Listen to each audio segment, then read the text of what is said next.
Bolt your windows. Lock your doors. Check your closets. Look under your bed. And then prepare yourself. For it's another episode of Dark Knight of the Podcast. Whoa!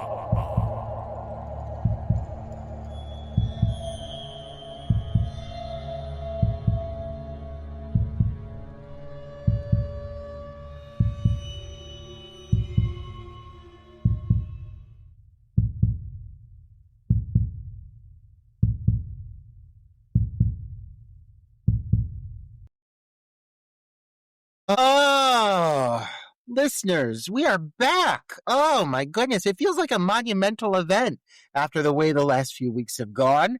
I'm fucking exhausted. I'm so tired. But God, I'm happy to be here. And it feels like such a special episode. I truly wish I would have made a cake, a harvest cake.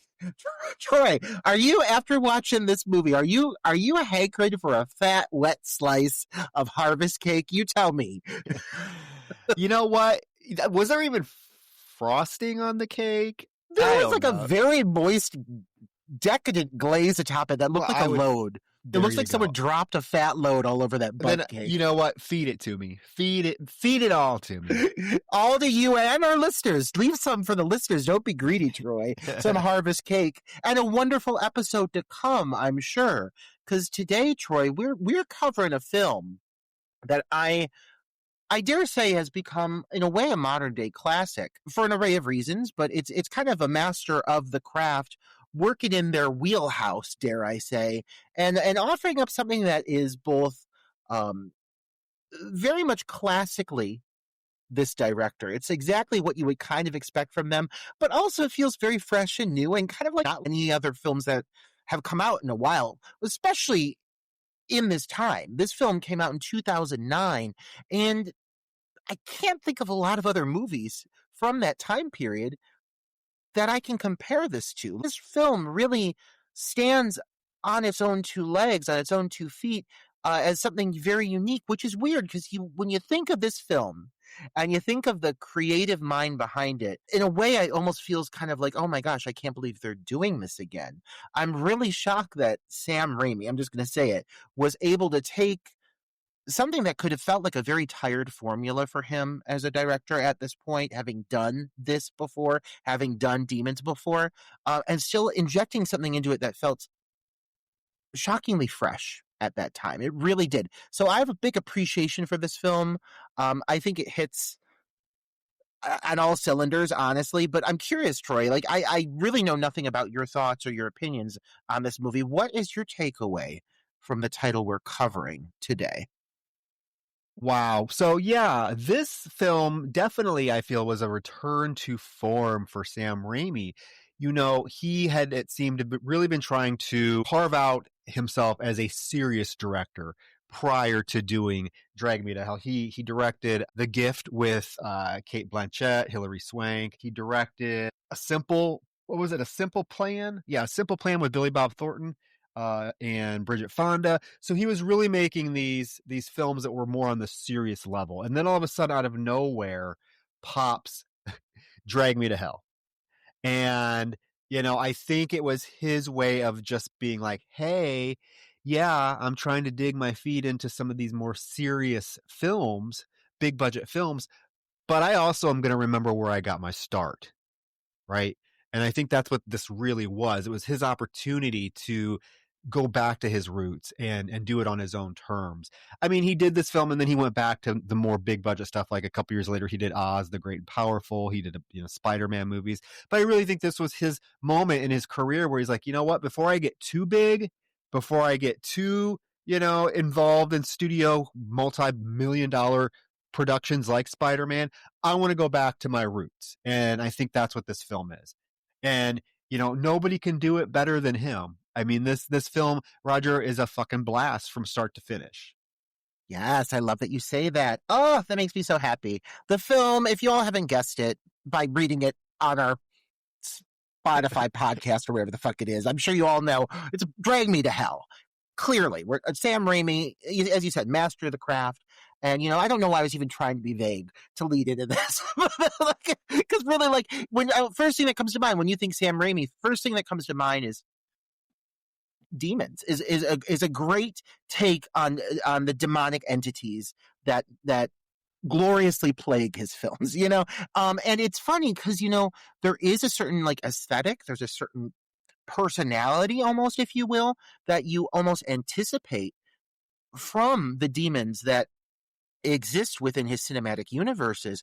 And one thing I gotta say, like, I haven't watched this film in years, and revisiting it, I just adore how self-aware this film is.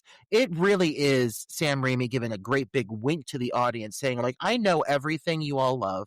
I know exactly what you appreciate about the Evil Dead series, and I'm gonna stay true to that. I'm going to lean into my strengths, again, lean into my wheelhouse, but I'm also going to craft a completely different story. In a lot of ways, this film pays homage to his previous works, but it is very much its own thing, with its own lore behind it, its own mythology that is at times actually a little more complex and nuanced than I even thought it was. And there are some aspects that they kind of breeze by, but there's other things that they do, like introducing the ideas of other spirits existing within this realm, little things that I really appreciated. And in some ways, there's a few things I wish I saw a little more of that, because it's clear that he has a great grasp of this universe and of this story that he's telling. It's a fast movie. I mean, this movie moves at a record pace. The story is moving along briskly, and mostly for the benefit of the film. And every once in a while, he'll let it pause and let it breathe. And he's really smart when he gives it those moments of hesitation, if you will. But if anything, I was really surprised at just how speedy he is, just plowing through this story. It moves quick. I forgot how masterfully edited this film is. Yeah, it does move quick. The pacing is great. I don't feel like there's a point that the film lags or you get bored. There are a few little elements that are introduced that I kind of wish could have been expanded on just a tad, but I'm not mad that they weren't, because I think it would have suffered. The pacing in this film was perfect. It doesn't overstay its welcome. It's a brisk, 90 minutes. That's what it needs to be. Moves along, and you are engaged the entire film, or at least I hope you are, because I truly do like this film a lot. It's a lot of fun. And this came out, you said there was really nothing like it when it came out, which is true, because this was the time of Saw and the torture porn. So it was really, really fun and really, really cool to see this kind of throwback demonic possession film hit theaters. And there are some scenes in this film that, when you see them, they're going to stick with you forever. I mean, they just are. And yeah, so I really enjoyed Drag Me in Hell. I think we could get right into it. Hopefully we can move at a brisk pace for you all. But before we get into it, I do want to shout out the Patreon, only because we put something really special up on there that if you want to see it, join the Patreon, even if it's just for a month. And you can binge all of our episodes. There's like 20 some full length review episodes, and then like 70 shorter episodes, and then fun things like I posted the video of us, mainly Roger, moderating the Screen Queen panel at the Houston Horror Film Festival a couple weeks ago with Dee Wallace, Holly Marie Combs, Bai Ling, and Tracy Lords. You can watch the entire hour-long panel that those beautiful ladies did. It's up on Patreon. Subscribe, and like I said, even if you just want to cancel it right after you subscribe, you'll still get tons of great content to binge for the month. So that's all I'm going to say about that. Drag Me to Hell, Raja. The film opens in 1969, Pasadena, California. Opens frantically with a shot of a large house, Spanish couple panicking as they pull into the driveway. They get their kid out, and we find out that basically the house belongs to Sean Sandana, who is a medium. Is that what you'd call her, Roger? A medium? Is she a medium? Yeah, I mean, if we're going to talk about the aspects I wish we had a little more information on, this is one of the big ones. This Sean gal, whom I'm fine with. I've got no issues with her, be it in 1969 or in present day. Well, 2009. I just really wish I knew what was going on with her. Because, yeah, she's apparently a medium. She's in this beautiful mansion. Lovely. She's the film opens in Spanish. I'm assuming this kid is Mexican. And they have this whole situation, bring in this child in who's been cursed with a necklace that was given to him by a gypsy woman.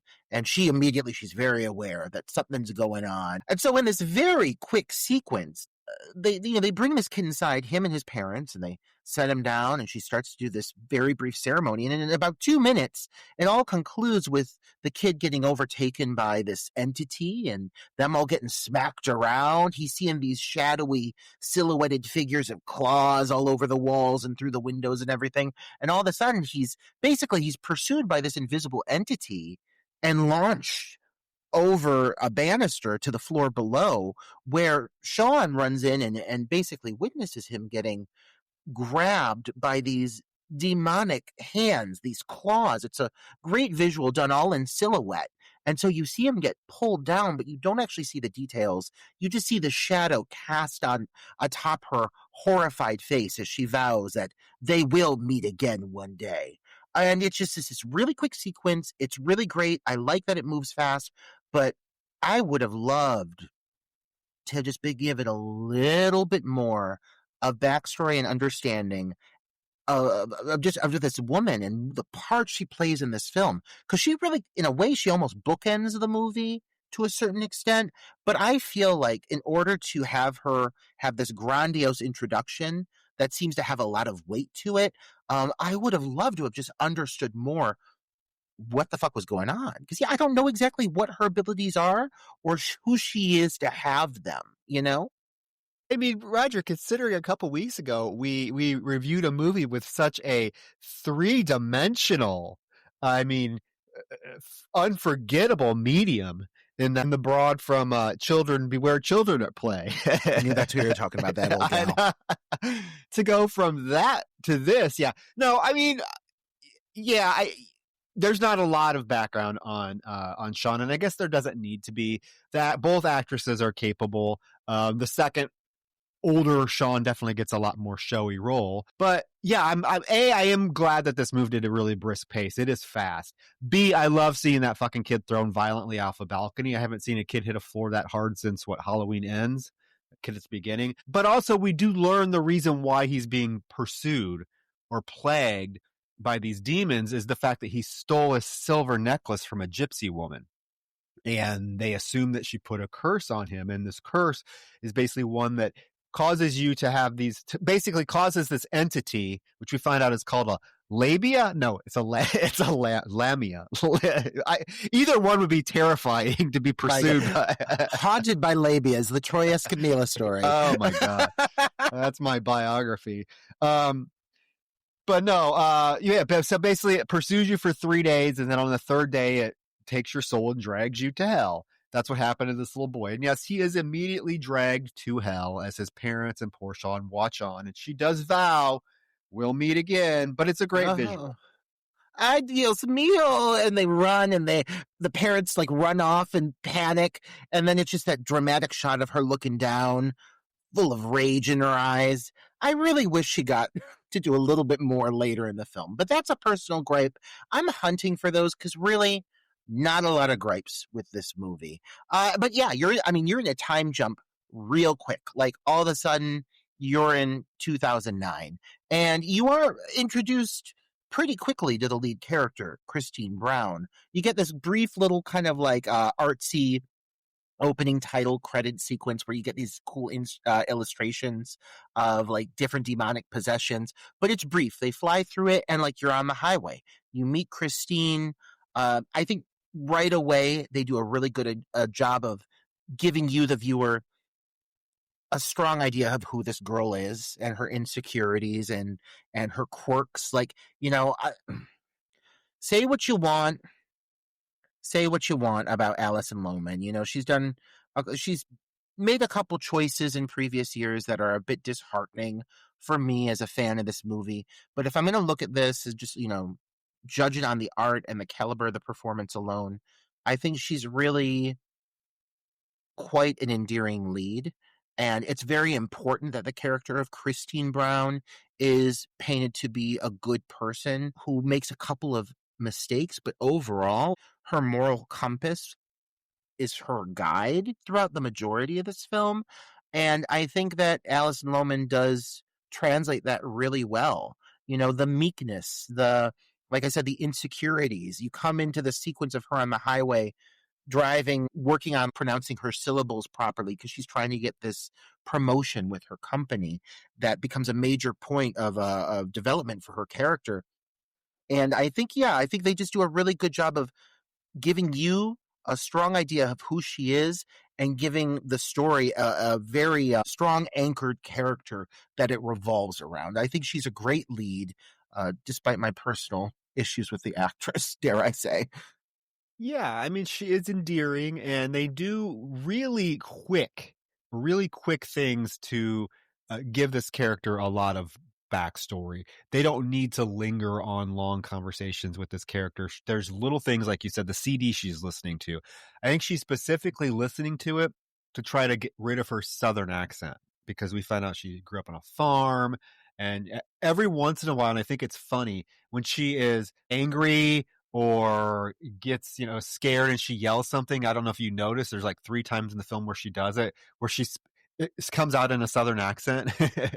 And there's the one like in the car in the parking garage. She's like, "I beat you, you old bitch." And the whole thing is her trying to get rid of the Southern accent, trying to, we find out she was an overweight teenager, so she's trying to overcome that. And she's also very insecure about not necessarily her relationship with her lovely boyfriend Clay, played by Justin Long, who's just adorable in this, just so lovable, almost over the top, but he's great in this. But she's, concerned about his parents, because his parents are very, very wealthy, so and she already knows, she overhears a conversation with him and with his mom here in an upcoming scene where his mom is very adamant that he needs to date somebody on his level. But yeah, so we're introduced to Christine Brown. She works at this bank, Wilshire Pacific Bank, where she is a loan officer, and she is trying to get this assistant manager position, which becomes a kind of a focal point in the film.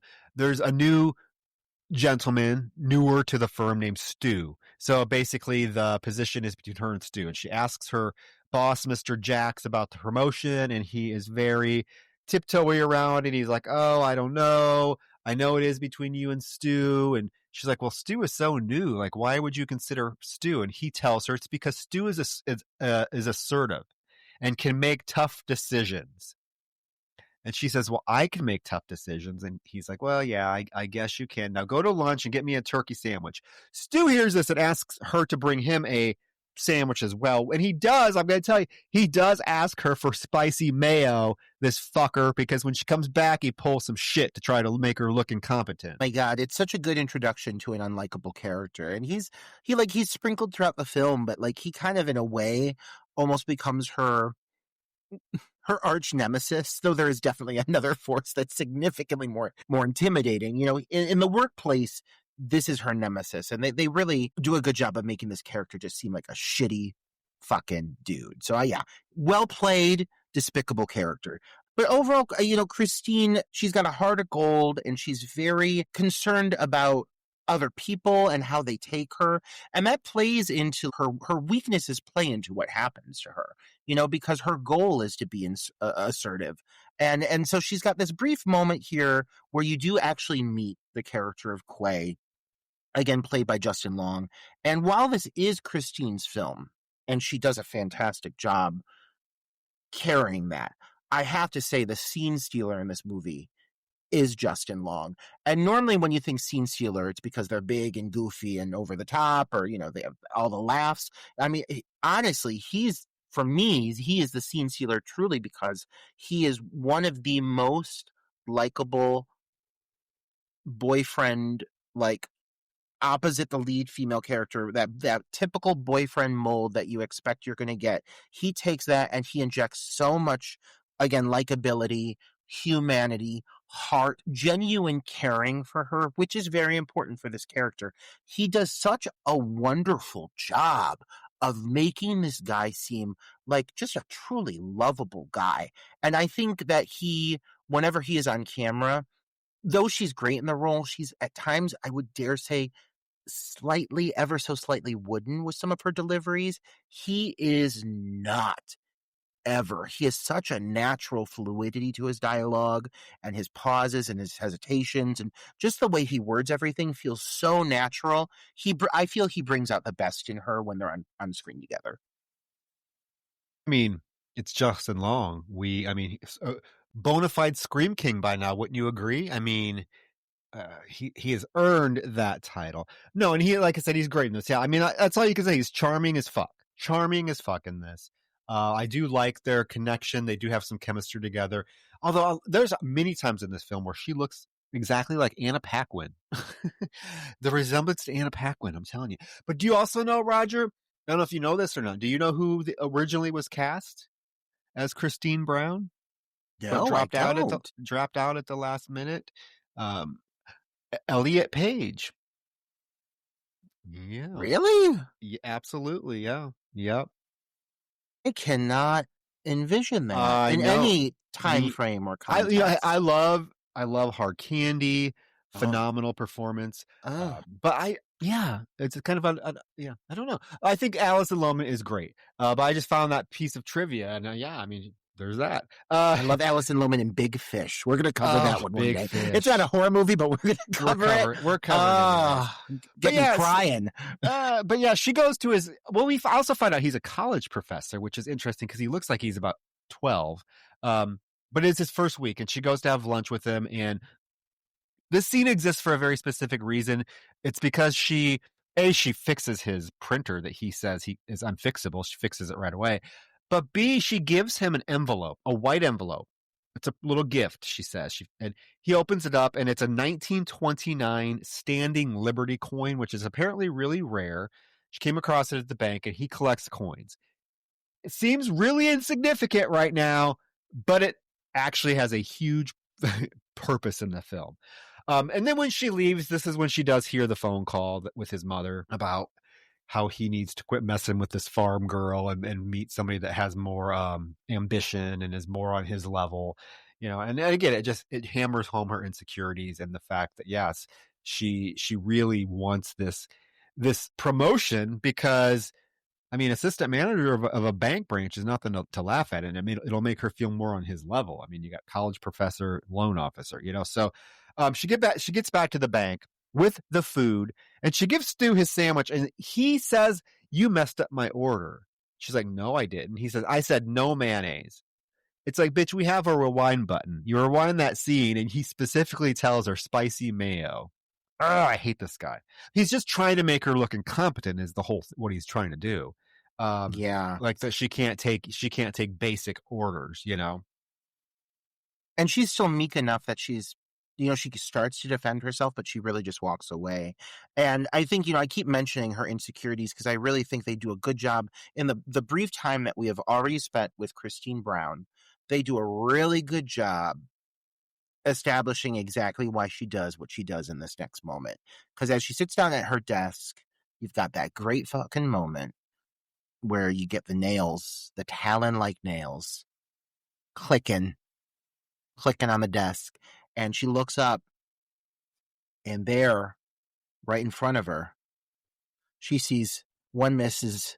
Sylvia Ganush, who is truly a character. And I mean, if we're also saying scene stealers, like this gal, Justin Long is a scene stealer in his own right, but this gal I think has become the most memorable aspect of this movie visually.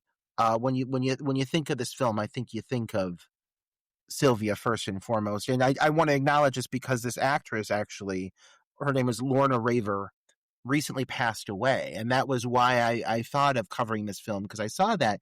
And, you look at her like her IMDb, and like overall, like she had a few credits. She didn't have a ton, but this was really the film that I would say cemented her in the annals of horror history, if you will.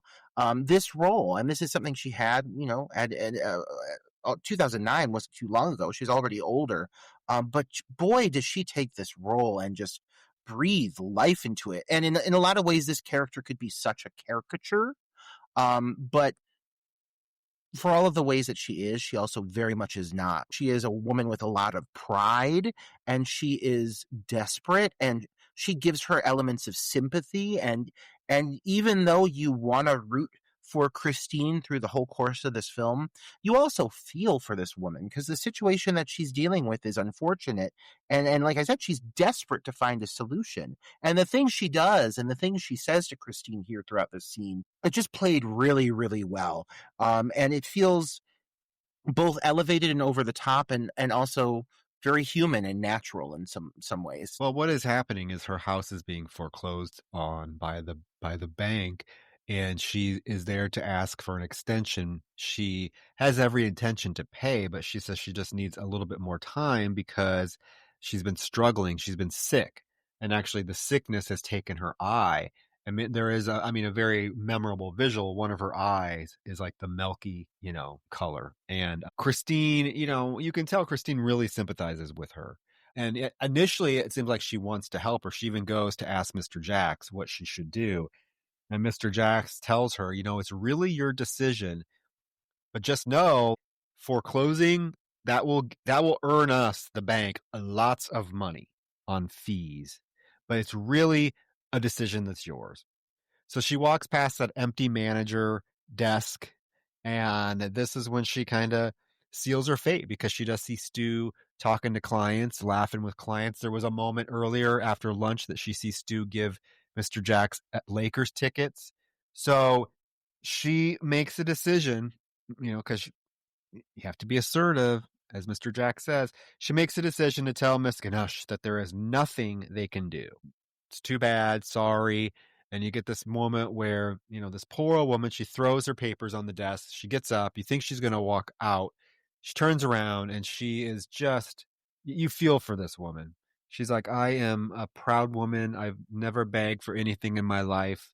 I'm just asking you, please, please help me. She even gets on her knees, and Christine walks over to her, and, she grabs, Miss Ganush grabs her at her dress to try to, kiss her hand and like really ask for help. And Christine yanks away, and this poor old woman falls back onto her back.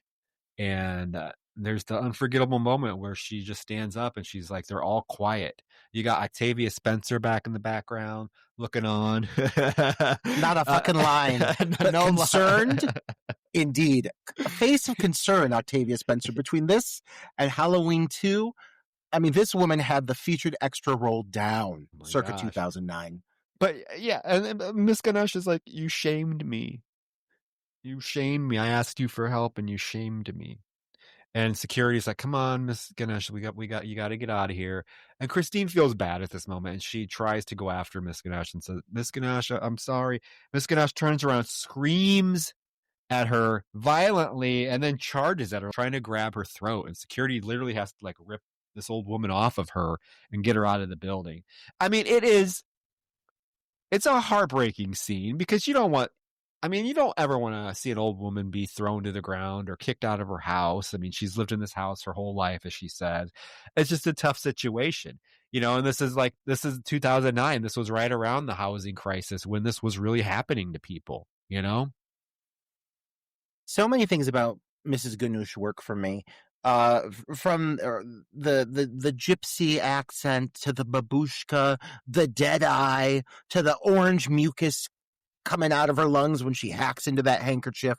Like she is such an expertly crafted character. But what they do such a great job with here is finally like balancing and navigating both sides of the story. It's not like he plays favorites here. They definitely paint it that Christine has a choice to proceed with Mrs. Ganush in mind and make a decision that is going to benefit her and obviously make Christine more of a vulnerable and meeker employee in her boss's eyes. She has the chance to do that, but she goes with her, she takes her insecurities and she goes with the decision that's going to benefit her in the workplace, and thus, put this woman's livelihood at risk. And so it is a specific decision she makes, and they really give it a definite beat there where you acknowledge, she could have she could have made a better call here. She chose not to. She made the choice not to. But in turn, Mrs. Ganush, there is a significant moment here where you are feeling a lot of sympathy for this woman, especially as she drops to her knees and she starts begging and literally kissing Christine's skirt. And it's understandable why Christine reacts the way she does, because she's shocked. She's shocked by this. It's a physical reaction. But there is a definite moment there when Mrs. Ganush becomes offended and reacts saying, you shame me. I beg something of you and you choose to shame me. And you see that moment where that clicks for her and her whole demeanor changes. And then she runs in and she goes to basically attempts to lay this curse on her, which is really what she's trying to do. And they drag her away. But after this, there's no going back. This woman is now vengeful. She is out to get Christine if it's the last thing she does. It is the last thing she does. But, she is on a mission to fucking get her revenge with her. And that does now paint Sylvia as the villain for the rest of the film. But it's really hard to look at Sylvia as a true villain, because the way they play this moment, the way it's executed, it does give her so much just room for sympathy, and you want to see things work out for her at first. She just takes this curse and she runs with it, which I suppose at this point in your life, you're dying, it. If someone's going to wrong you to this extent, I guess go for it. Place a fucking curse on them. What do you have to lose? Right. Yeah. I mean, how quickly she becomes talk about a vicious old woman. Miss Ganesh is probably one of the most vicious old women I've seen in a horror movie. So she's escorted out the property. She gets into her yellow old beater that Christine watches her get into. And then, things are kind of, people are you okay? Are you okay? They're consoling her. But that evening before she leaves, Mr. Jacks approaches her to tell her, basically, you did a fabulous job on this McPherson loan file. I need you to take it home and finish it so that I can show the regional VP tomorrow morning. And Stu is in the background scowling as he's hearing this. And he basically tells her, you know what? If this works out, the assistant manager position is as good as yours. And Stu's just back there, mouth agape. He can't believe it. And then she goes out to the parking garage for what is probably the most famous scene from the film, minus the final shot of the film. This is the film. This is the thing that I really think cements this film as being like, holy shit, they are going there and they're going there fast. And this is typical Sam Raimi shit. And it's pulled off expertly. She's walking to her car. There's that moment where she sees Miss Ganesh's yellow beater parked across from her car. And as she's walking, we hear the coughing. And then she gets into her car and watches as that fucking handkerchief starts to glide over to her car. And we get a fucking jump scare, Roger, with a handkerchief, like slamming against her windshield. And it really does remind me a lot of like the Evil Dead with, inanimate objects becoming, alive, so to speak. There's this whole thing with this handkerchief, like floating around the car, almost like teasing her and enticing her. And it goes to the back of the car. And when she turns around, we get that horrifying reveal that Miss Ganesh is in the back seat of her car. And she leans forward and her face comes into light, and you see that dead eye. And all she says is, "You shamed me," before grabbing Christine by the throat, yanking her earring out of the ear. And just like this, these two, this is a bitch fight.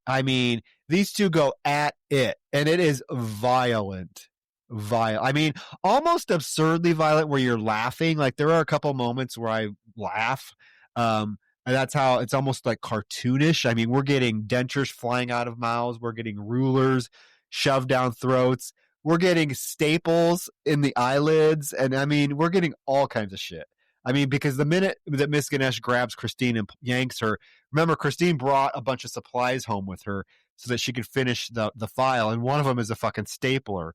And she literally takes the stapler and whacks this old bitch in the face like 5 times with the stapler. And there's close-up shot of all these staples embedded in her forehead and that one in her eyelid. I mean, Roger, this gets violent quickly. Quickly. But leading up to it, earlier I said this is a very fast-paced film, but every once in a while he is very specific about when he wants to let it take a moment, pause, bask in the moment, if you will. And I love the setup as she's walking through the garage. She sees that car in the shadows. Like, she knows that car. She recognizes that banana yellow junker, and she knows it's not like a coworker. She knows there's something up with it. And that whole shot of that handkerchief just delicately like fluttering all the way across the garage and around the vehicle. It's funny because I almost wonder, like, is Sylvia that powerful that this is actually a moment that she's cast a spell on the handkerchief and uses it to transport herself? In a way, it almost feels that way. Or is she just in the vehicle waiting? They don't really say it, because obviously there is a lot of fantastical elements to this film. But, like, you wonder exactly how powerful this woman is. Clearly, she's powerful enough to cast a curse. But the physicality, I mean, yeah, this is a physical sequence. And I think, like, one thing, if we're going to talk about the many strengths of Sam Raimi, one thing he always balances so well is, like, the humor and horror. There's always chuckles in his films. Even his scariest movies have moments of levity, and they're so expertly placed. Like, he's really intentional when he does choose to utilize humor, and that's something that rings true here. These sequences are very violent, and there's something about seeing poor Christine getting thrown around and really, like, physically beat the fuck up. Like, starting at this point moving forward, Christine is constantly getting the shit beat out of her, and, like, it's almost uncomfortable because she's such, like, a fragile blonde little woman. She's just this petite, tiny little blonde dame, and it feels almost shocking that you're seeing some of the things happen to her that you're witnessing. But because of that element of humor sprinkled throughout, it makes you laugh. It's really genius. It makes you react in the best possible way. And yeah, she goes through it in this scene alone. Like, you mentioned the dentures. What about that gummy mouth? Ugh. Just slurping on her. The sound design here is something else I want to acknowledge. Throughout the whole film, the sound design is phenomenal, but it's specifically the gummy slurping of the dentures and of the toothless mouth as it's suckling on Christine. Like, it's just so gross, and the audio is so heightened. It really works. Christine gets eventually manages to get Sylvia out of the vehicle and lock herself inside. And she's like, I showed you, you bitch. And there's that whole, talking about humor, there's that whole beat where Sylvia seems to, like, drop down beside the vehicle. For a moment, you're like, did she have a heart attack? And there's, like, a pause. And then all of a sudden, like, with superhuman strength, Sylvia, like, comes rearing back with, like, a cinder block. And, like, she's, like, growling, the wind's blowing, and it's so Sam Raimi, and it's so over the top that it is intentionally humorous. But it still has so much intensity behind it and such a physical threat. It poses such a physical threat to Christine that it's not so funny that it loses its impact. You're kind of, like, chuckling along with it because of the absurdity of it all. And I love that. I love this scene so much. It really is just a fantastic sequence, a great battle. I mean, I remember seeing this in theaters, and I saw this movie in theaters. And I just remember during this scene, I mean, it wasn't a very packed theater, but I just remember people were just losing their shit. The minute, like, that she hits her chin on the dashboard and the dentures fly out of her mouth. And then she gums Christine's chin, and Christine kicks her away and then shoves that fucking ruler down her throat. Yeah. I mean, she breaks the window and goes after Christine, and you think, oh shit, bitch is gonna kill her. All she does, Roger, is rip a button off of her jacket and then starts to chin as she holds it up. And then she gives it back to Christine and tells her, soon it will be you that comes begging to me. And then she disappears. And moments later, the cops are there. Clay shows up to console her. And so she, is walking away from this whole thing with Clay, who tells her that he's going to make sure that, Mr. Jacks knows that somebody needs to walk her to her car now. And Christine is really lamenting the decision she made. She tells Clay, I really wish I would have given her the extension. And Clay's like, no, this isn't your fault. Your bank had already done it twice. Don't blame yourself. You're not at fault. And that's when she suddenly hears like the noise and that humming noise, and then the wind picks up. And she realizes, Roger, that right next to her, she's at a psychic shop. And she decides she wants to go in and have her fortune told, despite Clay objecting. He gives in, and they go into this psychic store to get a reading. One of the things I really like, the approach that they have with basically, what is this like spirit, this demonic spirit that we are introduced to shortly, that's kind of attached itself to her now, courtesy of this curse. It's often represented through like gusts of wind or shadow play. You don't really see it physically manifest itself too often, and I appreciate that, because if this film does have a shortcoming at times, it's some of the CGI. There are some moments scattered throughout this film where you do see flashes of demonic entities and so forth, and they don't look amazing. They look very of the era. And they haven't always held up, but it's so sporadic that I'm okay with it. Like, I'm not going to hold a big gripe with it, but it was a really smart decision to represent this entity through, like I said, gusts of wind, the leaves kicking up. It drifts by, and that's how it represents that she's in front of this psychic. And it's definitely something where I think they're making it clear this thing is now present at all times, because that continues throughout the course of the film. It continues to represent itself through shadow play, through wind, through noise and audio. It's an audible specter, but it's rarely a physical one. And I do think that was a really smart call for this film, because it does downplay the usage of CGI significantly. Because there's a couple moments in this film where it almost took away from the moment for me. Luckily, though, I wouldn't say it's that big of a blemish. No, I mean, you have to realize it's 2009. CGI is not going to look good now. I mean, CGI barely looks good in 2025, let alone 2009.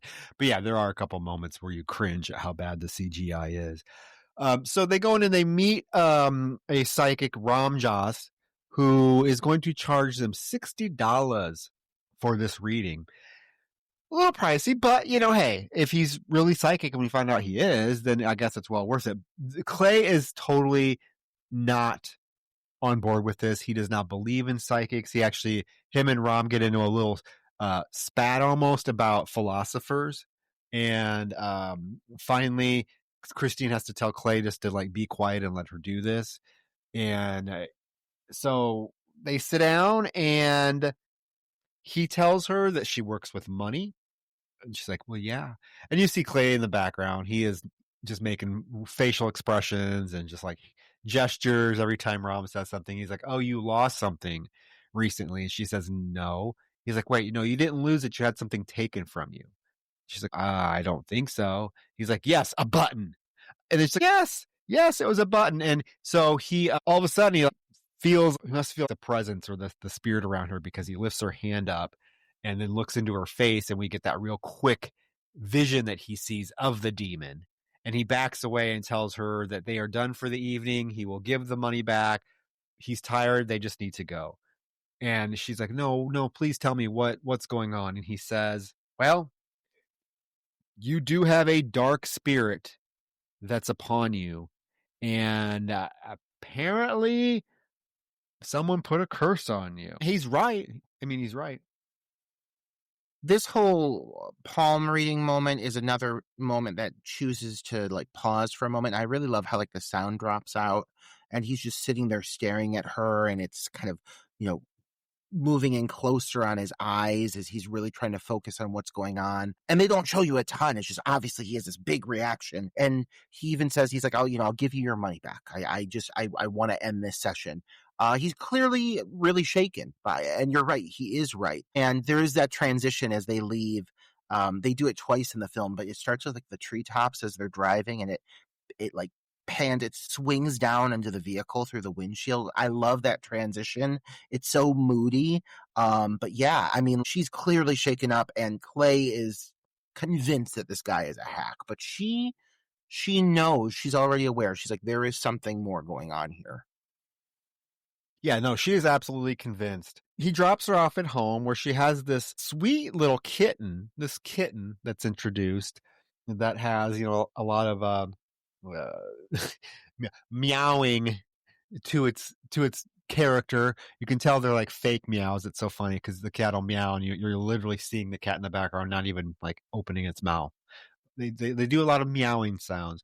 So she goes in the house, her oven beeps, we find out she's making a cake, and out of her cookbook falls a picture when she was pork queen at the fair. And she doesn't look that big. Like, I don't know. You would think that this woman was like 400 pounds. She looks like, to me, a normal, healthy size. Because it's mentioned later in the film, oh, you were a fat girl. We're like, she's not that big. Come on. And it's such a minor element altogether. It's such a brief little thing that they show this photo, but it's brought up a couple times about Christine having been overweight when she was younger, but it's not something that they dive into. They bring it up a few times. It's just one more thing to build in her into her insecurities overall. It's just one more brick that they use to kind of build who she is. I like that little detail. I like that they don't make it a big thing that she's a former fat girl, that they just kind of mention it a few times, but it's not really overly explained. I think that's all it needed to be, personally. Yeah, so she crumples up the photo, and then this is when she hears a noise, and she hears the rattling at the front door, floorboards creaking above her. Outside, she looks, and the gate is swinging, and suddenly that entity, and at this point, you're right, the entity is just a sound. It's just like a howling sound. It comes into the house and blows into her house, into the kitchen, and all of her kitchen pans start shaking wildly. Lights go out. She sees the shadow, like the actual physical shadow of the demon form on the wall. And then she is literally, out of nowhere, slapped across the room into the fucking wall, knocked down by something. We don't know what it is. It's shocking how quickly they get into it. When you think of possession films, a lot of them to take their time in establishing whether or not it's actually happening. And for her, she knows right away. And this thing makes itself rather obvious right away. She is physically thrown by this thing. And she is fully aware that like there wasn't someone there when it happened, because when Clay shows up and calls the police or the doctor, she says, there was nobody here, and he's thrown off by it. But it's surprising how quickly this curse takes hold. Like when you think of other classic like demonic curse stories, I don't know, films, think of The Ring. It's 7 days. You have a certain amount of time that you spend with those characters as it becomes progressively more and more of an impending threat. Here, it's 3 days, and that's fast. You do not have a lot of time to even get your druthers, let alone form a plan as to how you're going to fight back against this thing. So yeah, I mean, first time this thing really makes itself present, it physically launches her. Her lip is bleeding, and they say that they kind of blow it off as saying that, oh, she's she was recently attacked, so this is the trauma. She's having a manifestation of what she experienced. She's kind of projecting it, and she even tries to convince herself that's true, which it clearly is not, and she knows that, but she's like, this is the only reasonable response. And I guess that makes sense. If I experienced something like that, it's so far from the realm of reality, I would probably try to convince myself the same thing. But yeah, this curse is moving fast, and she does not have a lot of time. Yeah. Clay shows up, and he is really confused about who did it to her, because he thinks it's Miss Ganush, and she's like, no, it's not. Nobody was here. He calls that doctor. Yes, the doctor comes, and they conclude that she's just suffering from post-traumatic stress. Clay invites her to go to his parents' cabin that weekend in Santa Barbara. She giddily agrees. They go to bed. There's this whole moment where she's sleeping. A fly comes in, and we get this like drawn out moment of a fly flying around her face until it goes up her nose. One nostril comes out the other, and then goes into her mouth. and she wakes up coughing. And I love this moment because she lays back down and the camera immediately reveals that it's Miss Ganush is laying next to her, who growls and it literally gets on top of her and attacks her, starts choking her, and then opens her mouth and literally vomits maggots and larvae all into Christine's face. They go into her mouth. God bless Alison Lohman for doing this because these look real, and I really think they went into her mouth. The things they put this poor woman through, like, I mean, I gotta give her credit where credit's due. It is disgusting. Most of everything that Christine experiences is either extremely painful and it's in how it looks, or extremely disgusting, as in she's getting doused in mucus or slime, or in this case, worms and dirt. Little details about this moment that I love. First of all, I mean, the fly, for as bad as some of the CGI is, the fly is not. It's actually quite realistic. And this whole bit of it crawling around on her, going into her mouth, you hear the buzzing from inside of her, you know it's going to come back into play. But that whole bit of her sitting up and laying back down, when it reveals Sylvia, it's startling. And it's definitely another moment this film is known for. This film is chock full of moments that have, I think, become standards, very recognizable classic moments for the genre already. In less than 20 years' time, they are now considered, I think, classic moments because this film just constantly hits it out of the park. But this moment specifically, little detail, when she lays back down for the first time, Sylvia is decomposed in her appearance. She's rotting. And when she vomits onto Christine, she throws up soil and worms. And I think the little detail here is like, you come to find that Sylvia has since passed away. And so what she's seeing here, the vision she's seeing, I think is extra relevant because she's seeing what is now the corpse of Sylvia haunting her. But God, it's such a startling moment. It's so well executed. And again, it's brief, but God, the visual of all those maggots coming out of her open mouth, it's so well done. Yeah. Yeah, I mean, yeah, it's disgusting. It's cringeworthy, but we find out it's just a dream. She wakes up, Clay consoles her, drops her off at work, and she gets to her desk. Stu, of course, shows up and wants her to show him the loan procedures, and she says she has a lot to do. And can we do it another time? And he says, okay, well, I'll just tell Mr. Jacks that you don't have time to do this. She's like, okay, fine. No, I'll do it. So she sits him down, starts going over it, and his fingers start to rap on the desk. And then she starts to get distracted, and as she's looking at his fingers rapping the desk, they become Miss Ganush's disgusting, dirty fingers that we saw earlier. And she watches it for a few seconds before finally standing up and screaming, "Get your pig knuckles off my desk!" And everyone hears it. He's offended. He takes off. Her phone rings, and when she goes to answer it, her nose starts bleeding violently. And Mr. Jacks comes to assist her and give her a hanky or a Kleenex, and blood literally, Roger, erupts from her nose, and it's spraying him all over the face. He's drenched in it, and he's doesn't know what to do. And she's like, gets out, and she's like, "I'm sorry," and she runs off into the night. Poor Mr. Jacks is like, "Did he get in my mouth? Did he get in my mouth?" And everyone's like looking around. Octavia Spencer, overly concerned. Overly concerned. But in all this chaos, Stu has taken the file from her desk. Oh, I love this moment of her having this nosebleed. Like, this is that exaggerated, over-the-top Sam Raimi humor that we've been talking about. Like, it's gross what we're watching, but it's so funny. And it is like the commentary, all like the side dialogue that's happening, people in the background being like, "Oh, it's only a nosebleed." Like, you just hear all these people whispering and muttering to themselves as all of this is occurring. And the volume of blood that comes out of this woman's nose is shocking. If that was happening, Troy, I would think that someone hit an artery or was having an aneurysm. The amount of blood that comes out of her, she should be collapsing. That girl would be very lightheaded after losing all that blood. And she just runs off, and people are like upset with her. He's like, "What's wrong with you?" like, is no one concerned about the volume of blood that Christine Brown just lost during that nosebleed? Nobody cares. But she seems fine once she runs away. She seems fine. And actually, she decides, because all this shit's happening, she decides it's a good idea to go to Mrs. Garush's house. She finds the address, obviously, because of the loan papers. She even sees the old yellow beater sitting in the driveway. She knocks on the door. The wind suddenly picks up, and a woman comes to the door and peeks through the hole and wants to know who's there.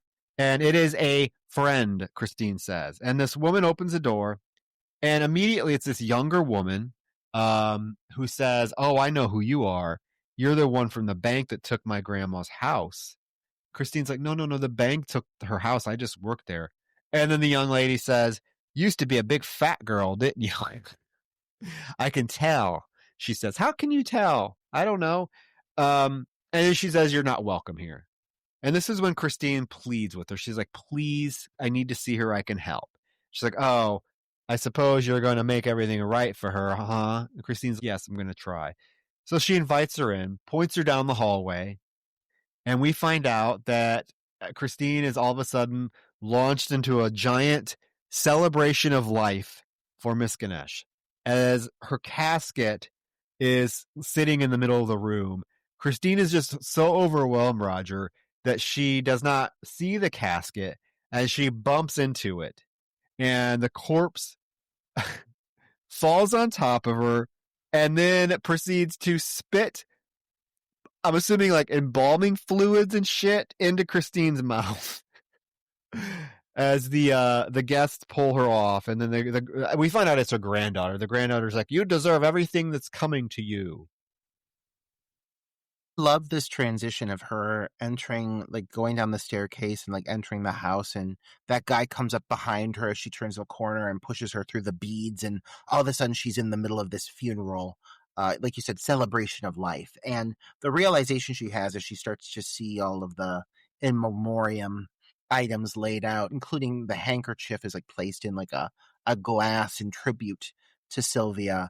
But again, it's quick. Like she gets in there, she sees the corpse, and she gets bumped, and she like gets knocked on top of her, and so like the casket like collapses to the ground, the body rolls on top of her, and within seconds, it's vomiting up embalming fluids, like you said, like just like an absurd amount of green liquid just pouring out of it, dousing her.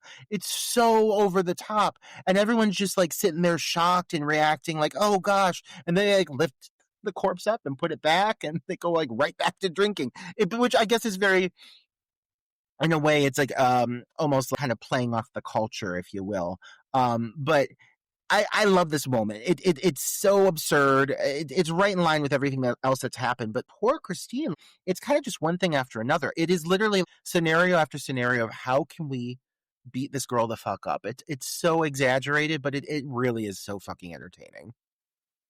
Yeah, her family doesn't even seem concerned that the corpse just fell onto the floor either. They just pick it up and continue partying. Yeah, it's fun. But she rushes to the psychic, to Ram, who basically tells her that he believes she's being plagued by the lamia, which is a black goat, and then explains to what we kind of heard at the beginning of the film, that she's going to be terrorized by it for 3 days, and then on the fourth day it's going to reveal itself and take her soul to hell. And she says, and he says, you were obviously, you have a cursed object. This cursed object for you is the button. She's like, "Well, what if I destroy it? What if I burn it?" He says, "It doesn't matter. You're still the owner of the object." And that's what the Lamia is going to come after. And she says, "Is there anything I can do, like, to stop this?" And he says, "Well, you can try to make a small blood offering." And he proceeds to give her a book about animal sacrifices, which seems extreme. And she does take the book home, and she protests. She's like, "I'm a vegan. I volunteer at the Humane Society." But she takes it home, and she's reading it, and that kitten is sitting on the table next to her, meows at her. And then, right away, she hears that gate clinking again. She gets up to look out the window, and that fucking demon appears in the window and screeches at her. And she runs upstairs and sees its shadow coming up the stairs, which it looks like it's I don't know, it's crawling on all fours. She tries to call Clay. He doesn't answer. The thing's trying to get into her door. She sees these hooves, the hooves under the doorway, the shadows of the hooves, which is really effective. And also, like, when her phone just suddenly runs out of battery and goes black, but then the face of Miss Ganush appears in it real quickly as a jump scare. And she runs to the window to try to, get help. And the figure appears and literally glass explodes all over her. She's lifted into the air, violently thrown around. She's, violently attacked, thrown into objects, thrown into the wall. And of course, what are you going to do? This causes her to realize, her life is seriously in danger and she has to make a decision. And that decision is to go downstairs and find that poor little kitty just sitting in the laundry basket. And she proceeds to get a butcher knife. And we find out that she kills this kitty as a sacrifice. We don't see it. It's off screen. Okay. So, although a cat corpse does come into play later on in the film, but we don't actually see her kill the cat. So if that, relax, because it's not really shown. It's still shocking, though. It's still It is. shocking, I will say. And you see like the visual of the legs under the dirt as she's burying it. There's one thing that Raimi does over the course of this film that I really like, and it's whenever the demonic entity, the presence, is about to make itself announced, he uses a very specific Dutch style tilting visual of it'll often be focused on Christine, where the screen will start to tilt at a Dutch angle. And that's how he kind of like symbolizes the demonic presence. I really like it. I like it a lot. It's really unique. There's something really creepy about it. And so this whole moment, she goes up to the gate. She hears the sound of the gate. He does like this quadruple zoom in on her face. There's a lot of cool editing choices I like throughout the sequence. But eventually this thing pursues her upstairs, and I love at first when you hear the sounds. It's because, again, it's a lot of audio play. You're hearing more than you're seeing. You hear the sound of the hooves coming up the steps. You see very specifically the hooves underneath the door. And that visual of the hooves turning into the arms that start to reach, the claws that start to reach for her across the floor. I love that visual of these fingers extending across the floor and grabbing at her. And the whole bit of her getting thrown around the room, it has hints of like Tina from Nightmare on Elm Street almost, where you see her getting thrown across the ceiling and all around. It's just like when we talk about violent, there's not any blood in this sequence, but the physicality of her getting pummeled across the walls and the ceiling, it felt, it harkened to that scene for me a bit. But yeah, you're right. Like, what is she going to do in this scenario other than go through with this blood offering? I'm shocked that she went with the cat. One thing that I thought was weird is like they really were talking about how when she was younger, she grew up on a farm and she was Miss Pork Pie or whatever the fuck her name was, which is a little chunker. And I was like, girl, you've killed a pig. Go get a pig and kill a pig. Kill a duck. Kill something. But this cat that you are clearly very attached to, that seems like a bold choice. But yeah, she kills the cat. And it doesn't seem in line with her character, but I think that was the goal. As she's becoming progressively more desperate, she's really going to do anything to survive. And her character's moral compass starts to become a bit skewed. So I like that they don't show the murder of the cat. It is a very cute cat. I don't think it deserved to die. She plays it off. Obviously Clay arrives and he asks what she's doing. He sees the blood on her sleeve. She says it's tomato juice, and she doesn't inform him that the cat has been killed. But she seems pretty confident that this is going to solve everything for her. Obviously it does not. But for a moment, she has a moment of peace, being like, oh, okay, I think everything's going to be fine. Let's go meet your parents. That sounds like a great idea. Oh, these parents, the mother especially, is a pill. What a vile old bitch. Yeah, I want to say, Christine is looking great. She has that fashionable yellow dress on. Yes. Yes, the parents live in this beautiful mansion. They have butlers, they have chefs, and here Christine comes waltzing in. And yeah, this mother is a fucking pill. The dad seems cool. The mother is just this uptight, stuck-up bitch. And right away, when they open the door, you can tell the mother's giving side eye. She's not impressed. And Dad and Clay go to get wine and leave poor Christine with this mother. And Christine has that harvest cake she baked. And the mother is like, is that a cake you make on a farm? Being real snotty. And Christine's like, well, yeah, we use goose eggs because, she starts talking about how they're fresher and it makes the batter more moist. And this mother is just not having it. Luckily, the father comes back and they head into the dining room as this black cat, Hecuba is its name. It hisses at her as she walks by. And the mom's like, oh, he's usually very sweet. I don't know what's gotten into him. And Christine says, well, I understand. I had a cat. Clay's like, you have a cat. Unless something happened to it. And she just kind of like doesn't answer. It's like her eyes are like, but know how cats are. They come and they go. They like, come what? And they go.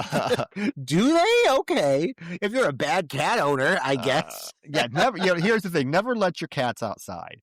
I'm getting a little soapbox. I've had so many friends that have had cats, and they're like, "Oh, well, my cat wants to be an outdoor cat." Well, every fucking animal wants to be an outdoor animal if you let it. I don't know how many fucking friends' cats have been hit by cars, mauled to death by the neighbor's dogs. Keep your fucking cats inside. All right, off my soapbox for a second. Yes, this mother, I mean, she is like at dinner. Well, Christine, being a bank teller must be a tedious job, just having to count money all day. And Clay has to explain she's not a teller. She's a loan officer that's about to close on the biggest account. And if she's going to get this assistant manager position. And the dad is really impressed. He's like, oh my gosh, that's really great. You really sound like you have your shit together. Because Christine reveals that she basically orchestrated this deal because she read about a company in the Wall Street Journal, a medical supply company that needed assets. So she wrote up a proposal for them to come to the bank to get a loan. And the dad is really really impressed. The mom says, well, your mom must be proud. And Christine says, I guess. The mother's like, what? What do you mean? You don't talk to your mother? And basically this mother bullies Christine into telling her that her mother is an alcoholic. However, the mother, Roger, all of a sudden loves Christine because of her honesty. She's like, that's nothing to be ashamed of. My father was an alcoholic. I'm so glad you're honest. And her whole demeanor completely changes. Now she's friendly with Christine, and she's like, oh, that Christine is so much nicer than that last girl you brought home. Unfortunately, as things seem to be going well, not so much. We hear that loud buzzing. Christine then has a coughing fit, and out of her mouth, a fly comes out. And the dad sees this, and they look down at the cake and see that there's like weird black things in the cake that they think this whole thing. And then somebody's pounding on the door. Christine stands up and throws her wine glass at the door and says, I hear you. Just leave me alone. I mean, not the best way to act. And then when she's like, oh, I should probably go now, the mother's like, yes, you should. I'll say one thing. These fuckers are loving this harvest cake. I mean, they're smitten with her. For a split second, everything seems like it's going okay. The mom loves that she opened up about her alcoholic mother. Really thought we'd get more of that from Christine as well. That seems like a very specific character point that came up out of nowhere. But we're learning things about Christine left and right here. And so is the mom. Is it Trudy? Is that her name, Trudy? She looks like a Trudy. I'm going to go with Trudy. She looks like a motherfucking Trudy. She looks like a Trudy. It's Trudy. She's eating that cake. She and her husband are gushing over it. And meanwhile, Christine is hearing these noises. She's stabbing that cake. There's that moment where the eyeball looks up from the cake and she stabs it and it starts spewing, oozing pus and blood. And then the cake's like wiggling around and pulls the fork into it, I think, at one point. There's an element of humor to it. And then she has that big reaction. Because of the pacing, I feel we get introduced to a lot of side characters who seem like they're skimmed through. Like, I think this whole development with this mom, I'm not saying I needed a whole big story arc, but like, you're going to introduce this whole side story, and like in about 3 minutes, you're through this sequence at this mansion. Like, it's really brief. She wins him over, and then as quickly as she wins him over, they're repulsed again. And then she and Clay leave, and you never see the parents again. And yeah, so it seems like it's kind of rushed through, but like, I appreciate the sequence for what it is. I love the visual gag of the cake with the eyeball. There's a lot of fun things to take away here. It just feels like it's a pretty pivotal aspect for her to be meeting these parents, and it feels like it, in some ways, it's just this kind of secondary thing that they breeze through it. and as quickly as you're there, it's over with. It seems like a weird choice to not revisit that in some way for the context of her relationship with Clay. You get what I'm saying? Yeah, yeah, yeah. It's a fun scene though, and I totally love the part where the eyeball pops out of the cake. I forgot to mention that. It's definitely very Evil Deadish, right? But yeah, the scene is quick. It would have been nice to maybe linger on some of the more tense moments a little bit, or even some of the more moments where the mother actually lightens up, because what happens is the minute the mother lightens up and starts to be smitten with Christine, like literally seconds later this happens. So there's not a lot of moment to take it in, or for Christine to be reacting to the fact that, oh, I won this woman over. And for Clay to react to like, hey, my mom actually likes you, that's pretty big. It just everything happens so fucking quickly. She barges out of the house and she goes back to the psychic Ram Jaw's house, shop, and throws a fucking tray, telling him he's full of shit. And she says, "I killed that kitty, and that thing is still after me." And he's like, "Well, you know what? These are powerful forces that you're dealing with, and there are no guarantees." He says, "You know what? You must speak directly to the dark spirit, and I know someone who can help you. However, since tomorrow is the third day, you are running out of time. Oh, and by the way, because this woman is putting herself at such risk, she charges $10,000. Roger, I need this job.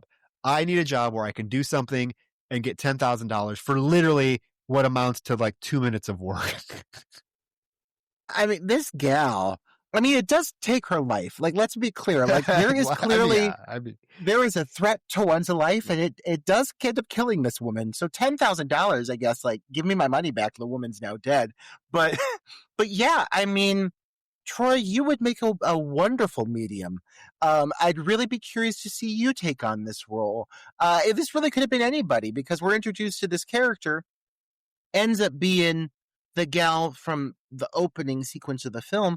But for her coming in at this point in the movie, it seems very, I don't want to say lackluster, but you would think that tying this all together would be some big revelation, and they would make a really big deal out of it. And they go back to that same mansion again. I don't understand how she's procured this beautiful mansion, but you're kind of just in it. You get back to it, you're in it, and this whole arc as well moves really fast. In fact, I would say it's the one moment in the film that it moves so quick that I do think it is a detriment. I do not think it is a benefit how quickly they choose to breeze through this aspect. Not that it's not a fun scene, it is, but in the sense of how they're tying this character back in, I felt like it would have made more sense to have introduced her earlier again into the film, now as an older woman, had her be present, and had this feel like it had more of an impact. Because in a way, it feels like this character really, like I said, could have just been anybody. And it doesn't feel like it serves the level of importance that I think it should, having been the note that opened the film. Do you understand what I'm getting at? Mm-hmm. Yeah. But in the meantime, before they get to the mansion, we have to have poor Christine trying to come up with the money. And there's a pretty big revelation where she goes to ask Mr. Jacks if it's possible for her to get an advance on the salary for the new position. And he tells her basically there's been a change of plans because McPherson canceled the deal and they made it at another bank. So it doesn't look good for her. And he thinks that Stu's going to get the position. So she goes home. She loads up all of her stuff to try to sell. There's that moment where she pulls back the curtain in her garage, and Miss Ganush is there. I mean, quick. Shoves her fist, Roger, into Christine's mouth. All the way into her mouth, almost to the elbow. I'm like, wait, this would like kill somebody. This is pretty brutal. And then you get like this, what is this? This is like Acme cartoon moment, like Roadrunner versus the Wile E. Coyote, where above Miss Ganush is a anvil that's on a rope. And Christine sees this and is able to cut the rope with her ice skate that she was packing. And you get that fucking anvil that falls on Miss Ganush's head, causing her eyeballs to shoot out into Christine's mouth. This is so covering her with gore. It's so gross. It's so weird. Like, yeah, I'm just like all these things. Like, why is there an anvil hanging in your garage? I mean, shoving a fist completely down her throat. I mean, it's just crazy. It's crazy. Yeah, well, I mean, she's really desperate, at this point. She had that meeting with Mr. Jax where he practically told her that Stu is getting the job now, so he's not going to front her any money for this promotion because it's disclosed that, she lost that one account, which really Stu actually oversaw that. He was in charge of her losing that account, which they have not revealed yet. But she's in desperation mode, and seeing her selling off all of her goods and everything, it's a moment where she is feeling extremely pathetic. And I think that at this point, Christine is really willing to do anything. So that does make it feel the desperation really adds a lot to this final arc here for her, because she does some things that I don't think Christine Brown would have done 3 days prior. I think she's really evolved through this experience. But this whole bit with her getting attacked in her garage, yeah, that weight, like, I guess we're supposed to explain it off because she's a farm girl and she just has these random supplies that, like, I guess she would have regardless. But this whole bit of it, like, landing on Sylvia's head, the eyes popping out, it really does look like Wile E. Coyote. The eyes popping into her mouth and covering her in gore and guts and all of that. It's so over the top that I'd say it's maybe my least favorite of the Sylvia encounters, but it's still so fucking fun. Like, I have a blast with it. But yeah, I'm like, how the hell did they dislocate girl's jaw and fit a full forearm down it? Like, I don't understand that at all, but I'll take it. With virtually no, like, reaction Lube. or anything. Like, I mean, guys, literally, Miss Ganush's fist, her whole fucking arm almost goes down Christine's mouth. And there's no side effect or anything. She's fine from it. It's real weird. She goes to the pawn shop. The only person I know who can do that other than her is Troy Escamilla. Oh, well, take a full arm down the throat without any need for poppers or anything. Oh boy. Well, hey, I'm not going to deny it, but acknowledge your talents, right? So the pawn shop only offers her $3,800 for all of her stuff. She takes the money, goes home, cries over ice cream. Clay, being the awesome boyfriend he is, comes in and basically tells her that he paid the $10,000 to Ram. And she says, why? I thought you didn't believe. And he says, well, I don't believe, but I know you do. And I know how important this is to you. And I know how much this has been hurting you. And he's like, I remember the promise that I made to you, the day that I told you I fell in love with you. And it was, I was always going to take care of you. I mean, dude, I don't know how long you've been dating this girl. I don't know, but paying $10,000 to a psychic seems really extreme. $1,000, maybe I'd be like, okay, buy it. $10,000 he gives to this psychic. I guess, I mean, again, we said it earlier that this character is just overly sweet and charming. So I guess we just buy it. So sweet and so charming, but he plays it in a way that I buy it. Yeah. Like, it's him. It's specifically Justin Long. I think a lot of other people would have not been able to sell me on this, but it's those lips, those sweet squinty eyes he has. Oh, he's so handsome. He is really cute in this film. But yeah, so now the stage is set. And yeah, as you mentioned, we go to Sean Sandina's mansion. It's obviously a little bit more aged and decrepit looking now. She goes inside and Ram introduces her to a now older Sean, who is played by actually Adriana Barraza, who coincidentally got an Oscar nomination like the year before this film came out for the movie Babel. Remember Babel with Kate Blanchett and a bunch of other people? Yeah, so I was like, oh, it's kind of interesting to see her in this. Basically, Sean tells her that I've personally been touched by the Lamia. I lost a young boy's soul to the beast, and I made a promise to myself that I would be able to redeem myself one day. And now you're giving me that chance, but I need your help to summon the beast. And they enter this grand ballroom. Basically, the house was chosen by her husband, who was also a psychic, because it's the house. It has a particular structure or point where confluences of forces are able to meet and it allows more of an easier doorway for spirits to enter in and enter out. They sit around this table, and this damn goat is let in. And from this point forward, hell breaks loose. The lights are lowered. Sean unsheaths a large machete. Basically, the whole plan is Sean is going to summon the demon. When the demon enters her, put her hand on the animal, and then she is going to force the spirit of the Lamia into the goat, and then her accomplice, Milos, is going to kill the goat. And that's the plan. Easy enough. Does it go as planned?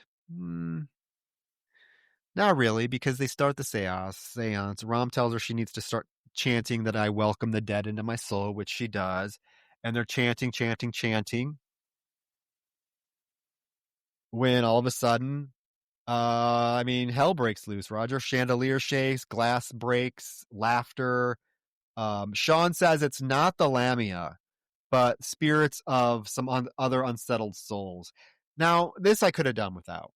We get this moment of tons of CGI spirits, just random CGI spirits that we find out are just like to hang out at this doorway to be let in or out of wherever they're from. And we see them coming into the camera. I don't know. This looks bad. Some of these things look really bad. My bigger gripe with this is, like, if you're going to introduce something like this, like, do something with it, you know? It seems if you're going to expand upon the lore and the mythology within this cinematic universe, like, just don't just make it blink and you'll miss it moment. I would think you would actually utilize it more, you know, have the spirits come back in some way as the thing is banished from the hall or whatever it may be, incorporate them further. But it's this really brief moment where you do get, this very digital spirit who then disappears in a puff of smoke. And that's it. Like I said this at the start of the review, he does some things that I think are really cool in concept. I like knowing that this exists, but like this is just not enough to really cement my understanding of what's going on here. I really wish he would have explored this further and with some better CGI. I'll give you that too, Troy, because right now it just feels like there's not a purpose. I don't understand why it's there. He could have just done away with this and made the actual ceremony itself bigger and more impactful. Because I think one thing I struggle with here is, like, all of a sudden they're at the ceremony, they reintroduce Sean, they go in this grand hall, they sit down for a seance, and they have it. And like they conjured the spirit, the demon, and boom, he's there. It's so quick, it's so by the books, it's by the numbers.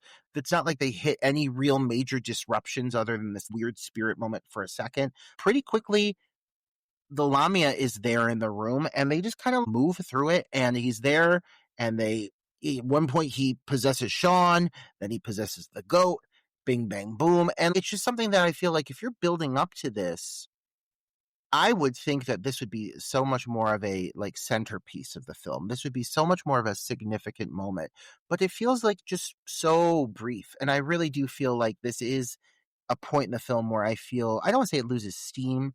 I still really enjoy this moment, but I think this should have gone on longer and should have been way more of a focal element of what's going on, because in the way that they execute it here, it almost feels like they cut it down to the bare bones or something. Like it feels like something's missing from this. I don't know. I can't put my finger on it. It's just really quick. And in some ways I appreciate that, because I have seen films where I think like a seance scene goes on way too long. And I think this just gets to the point. Yes, the Lamia possesses Sean. She grabs Sean's hand at a precise moment and puts it on the goat. And then I don't know how you feel about the goat becoming possessed and talking, and saying, "You tricked me, you black-hearted whore."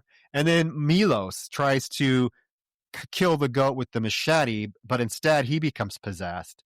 And there's a moment that, again, I don't think it necessarily works, where he's dancing, you know what I mean? Where he gets up on the table and he's doing that dance, like that silly clown dance, kind of like Pennywise does, shucking his arms back and forth and his leg. I think it's really silly, actually.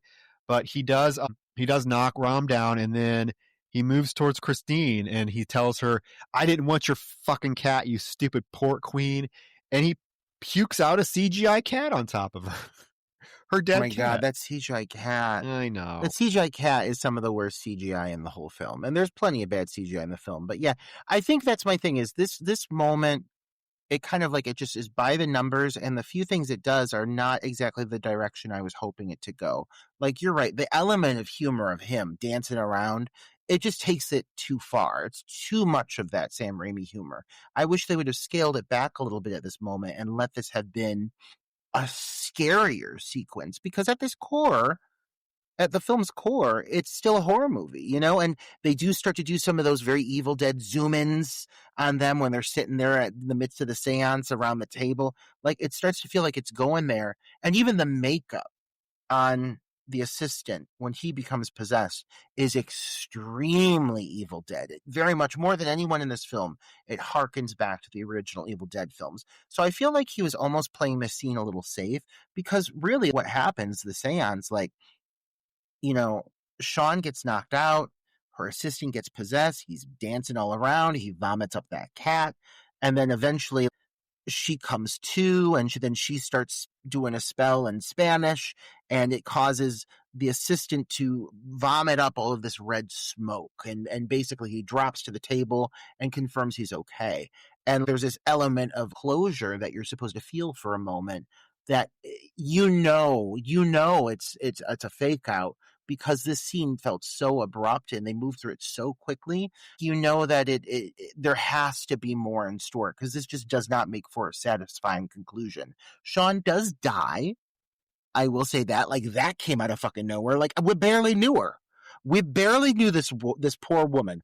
And then after all of this nonsense, she just has a heart attack, drops down, dies, and that's the end of her. And that, I was like, this gal was barely there, and you're just killing her off for the sake of it, I guess. I don't know. It all felt very weird. It's not my favorite aspect of the film. And I could see that. Yeah. I mean, I think it's, in the grand scheme of things, this scene was not needed, to be 100% honest with you. But yeah, Sean's dead. And it particularly becomes like a pointless scene when Christine tells Ram that it's ironic that she waited 40 years to banish the spirit and then lost her soul after accomplishing that. And he tells her, wait, you misunderstood. The spirit can't be banished by a medium.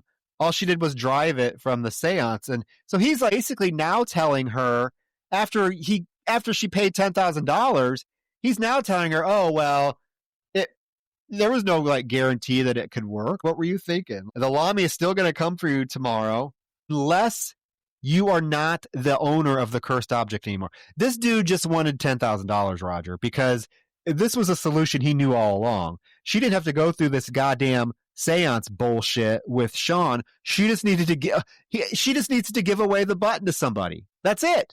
Make them the new owner, and then when the Lamia comes, they will be the ones that die. Now, I know you don't want to kill somebody, and that is the excuse he gives her, because she asks him, well, why didn't you tell me that before all this? And he says, well, because that would make you a murderer and I would be your accomplice. But all I'm going to tell you is, if you don't do something, your soul is going to be claimed for eternity.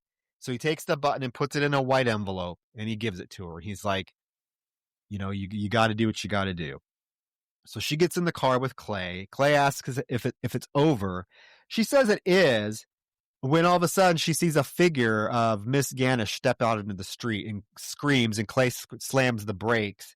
And we find out that it's really just this old man trying to cross the street. In the middle of the night, this old man is jaywalking. He has the nerve to yell at them that they're going to burn in hell. I'm like, mister, you are out in the middle of the dark road just jaywalking across the road. Like, what did you expect? He's like, you'll burn in hell. This man is clearly senile. This man is clearly in the midst of a dementia episode. Yes. I feel like he escaped a nursing home and he's just out wandering the streets. You'll burn in hell, you bitch. You'll burn in hell. Just screaming it over and over, like really hitting it home that she will, in fact, burn in hell. Well, this causes all of the stuff that was on her lap to fall onto the floor and scatter about. And when he pulls up to her house, she is freaking out that she can't find her button. But she does. She grabs the white envelope and tells him that she will just meet him at the station tomorrow morning. Now we get this whole moment in the diner where she is she has the envelope with the button in it, and she's really contemplating what to do. That fucking waitress. It's like, all you going to do is drink coffee? And Kirsten's like, yeah, what's it to you? She's like, well, coffee drinkers don't tip. And she's like, well, just keep the coffee coming. Before I give you a tip, you won't forget.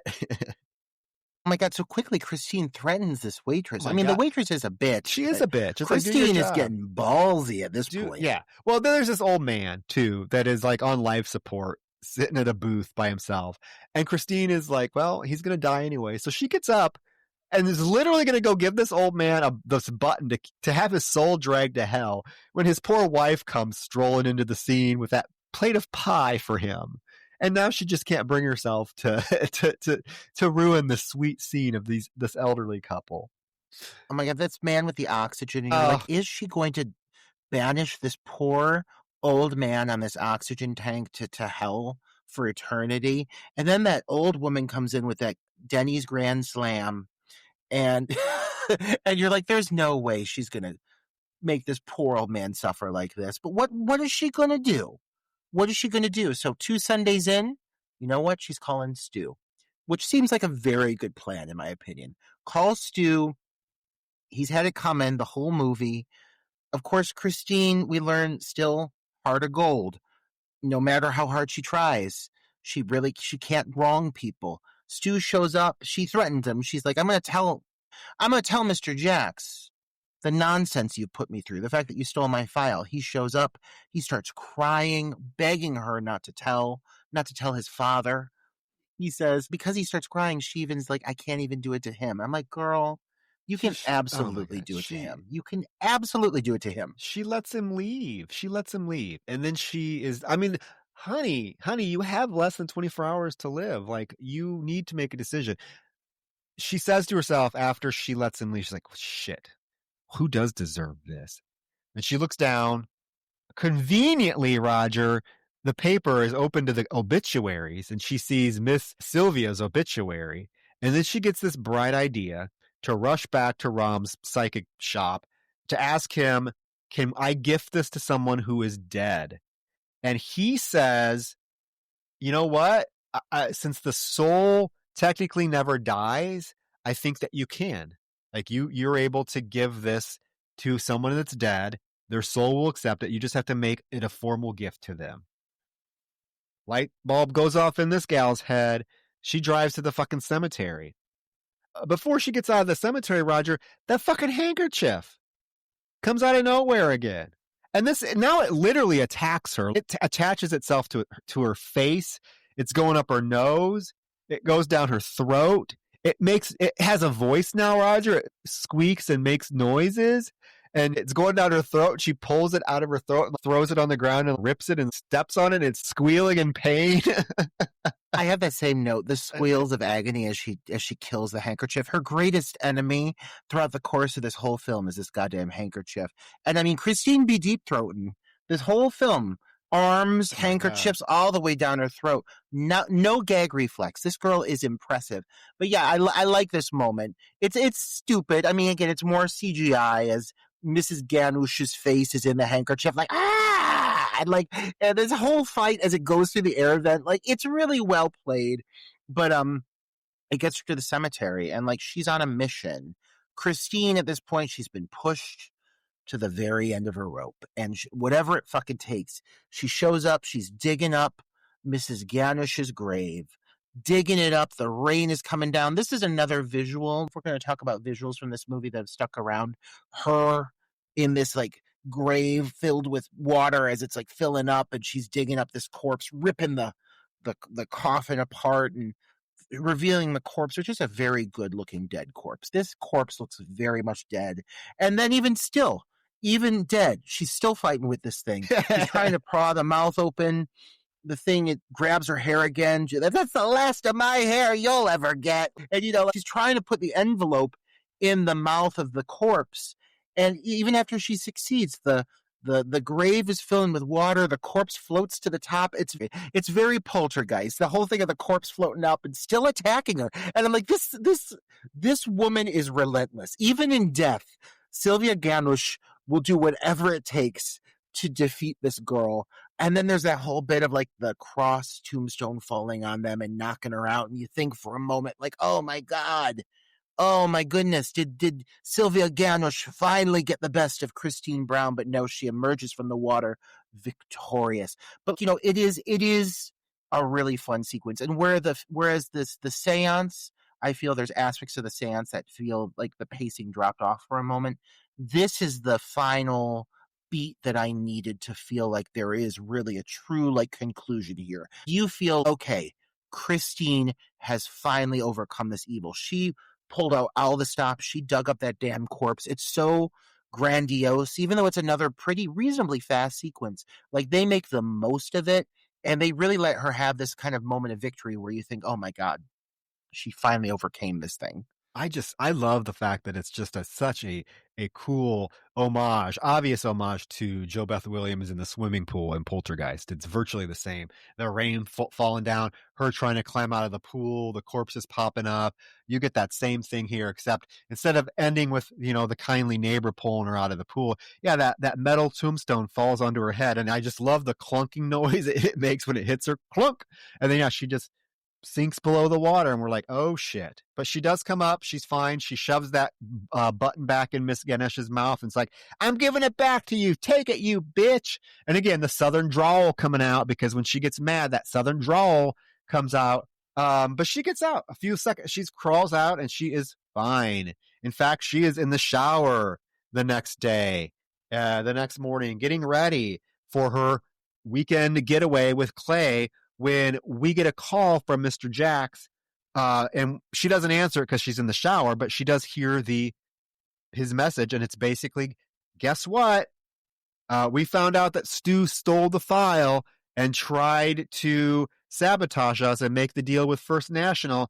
He's been fired because he totally tried to blame it on you, but his story was full of inconsistencies. He confessed. He's gone. Guess what? Monday morning, you are walking in as our assistant manager. And she is thrilled. Obviously, this is what she wanted. Now it seems like things are now working out for her because she defeated the Lamia and defeated Miss Ganush. She goes to the train station, and as she's walking through, she sees that fancy store with that beautiful powder blue coat in the window. Troy, you in that coat? I love this you coat. In that yellow dress, oh my God, with that blue coat, you would be the belle of the ball. It's a good coat. That poor sales associate whom she forces to open early to procure that coat. I mean, I get it. It's a good fucking coat. I love that transition. I just want to acknowledge really quick the transition from the cemetery to the shower, where it's on her face and you see like the sun coming up behind her, and then she like lifts her head up as the water comes down, and she brings her hands up to like pull her hair back, and you all of a sudden see the background dissolve to reveal the tile of the shower. Great transition. Great. And like, you definitely have this feeling of hope. Like, everything's going her way. Things must be fine. The curse must be lifted because everything seems to suddenly be going Christine Brown's way. And she shows up in that train station, donned in that powder blue coat, just like Troy, and in the arms of her lovely boyfriend. And he tries to say something, but she interrupts him. And she even says, she owns up. She's like, I could have helped that woman, and I chose not to. And I just want to acknowledge it because I feel bad. Like, she basically like openly apologizes and, for what she did, or at least states her regret to her partner. She says, I really regret for having operated the way I did, and I appreciate hearing that from her, but it makes what's about to come all the much harder of a pill to swallow, because you realize she has a revelation. She's like, I am going to do the right thing moving forward. And it doesn't really fucking matter because, well, turns out the curse wasn't lifted after all. The whole thing is sad because before she gets to him, he is looking at a ring, an engagement ring. He's going to propose to her that weekend. And yeah, and after she reveals this, he hugs her. He's like, you know what? You are a wonderful person. You have such a great heart, and you're so beautiful. You look so beautiful right now. And she says, really? Do you like my new coat? He's like, yes, I really do. But what happened to your old one? And she says, oh, I threw that out. And he says, oh, no, that's a shame, because I found this white envelope with your button in it in my car. And oh my God, her face, her realization. And he says, "You must have taken my coin by mistake. Remember, I said at the beginning of this episode that was really important when she puts that coin, or she gives him that coin in that white envelope. So what happened was when things spilled onto the floor, she picked up the wrong white envelope, and she is freaking out. She backs up. She's screaming. He's like, "What are you doing? What are you doing?" She backs up and falls onto the train tracks. I mean, and she's laying there, and he's like screaming at her to get up, and this train is approaching quickly, and before it hits her, a little hand, CGI hell hand, rips up from the ground, and literally drags Christine to hell. This character that we have been following and rooting for the entire film gets dragged into hell. Her face is all like burning as we see her go down.